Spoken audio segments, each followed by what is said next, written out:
What's up, America? This is Kim and Neil with Geauga Firearms Academy. Thanks for watching.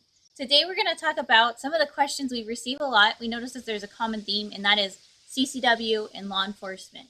So today let's go ahead and dive into those questions we often receive.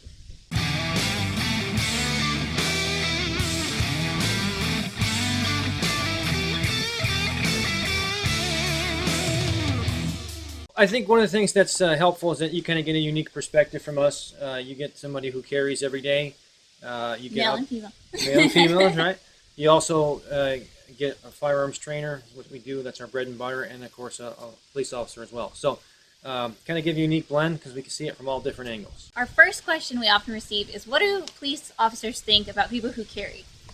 Yeah, so I mean, first of all, the reason that I obviously can't talk for everyone, but the purpose for getting in law enforcement in the first place is the calling, and we want to serve our people.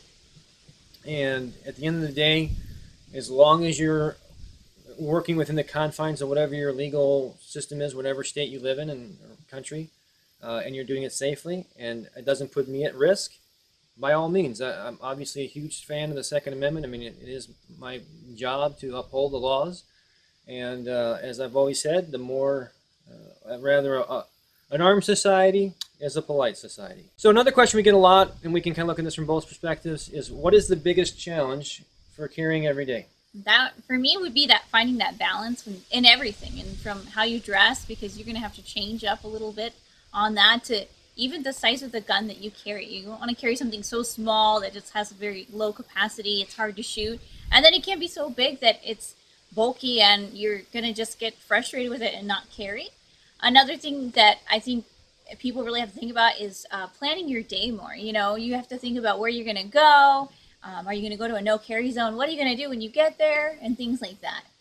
And there's probably a big perspective difference between male and female because of clothing attire and such.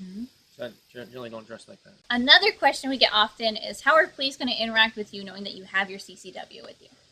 Well, the real question is, how are you going to interact? I mean, at the end of the day, first of all, people always want to know, too, do we know if you have a CCW? Again, I'm only talking from the state of Ohio, but yes, it comes up. If you have a CCW on your registration, we're going to know, which is a good thing. At the end of the day, as long as you are not putting my safety at risk, it's not a big deal, okay? I support the Second Amendment, and if you have proper training and equipment, I'm all for it.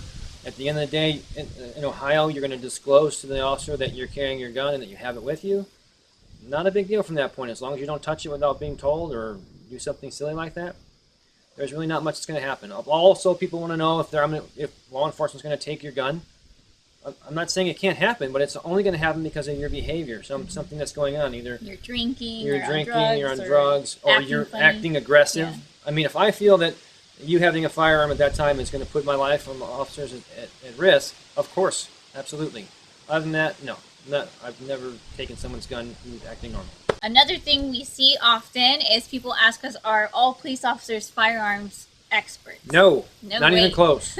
No, most of the police officers rarely shoot. The qualifications, I mean, after the academy, which is not much, and then the qualifications, whatever their standards is, and that's about it.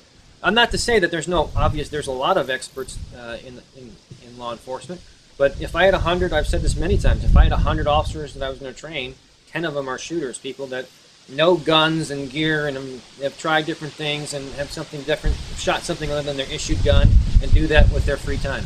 Another one that comes up a lot is what to do when you're stopped by the police. And that's our biggest video, actually, so we'll put the link. So if you guys want to watch, we talk about it. We do a whole role play, see what happens when you get stopped and what you should do. It's probably at 1 million almost. We're pretty close. Yeah, I think so. At the end of the day, the most important thing when we're talking about traffic stops is that you act reasonably. Okay, you disclose what you need to disclose. You're in the confines according to your state. So you're in the confines of your legal requirements, whatever it is for wherever you live, and you don't do anything that puts the officers' lives at risk. That's it. It's real simple. We hope you guys really enjoyed this video. If you did, please give us a thumbs up, comment, like it, share it. If you haven't already, make sure you subscribe on YouTube and also click that little bell so you get notified every time we put a video out. We're also on Facebook, on Instagram, on Twitter. And we put all of our premium content on Patreon. Until next time, remember, it's always better to be judged by 12 than carried by 6.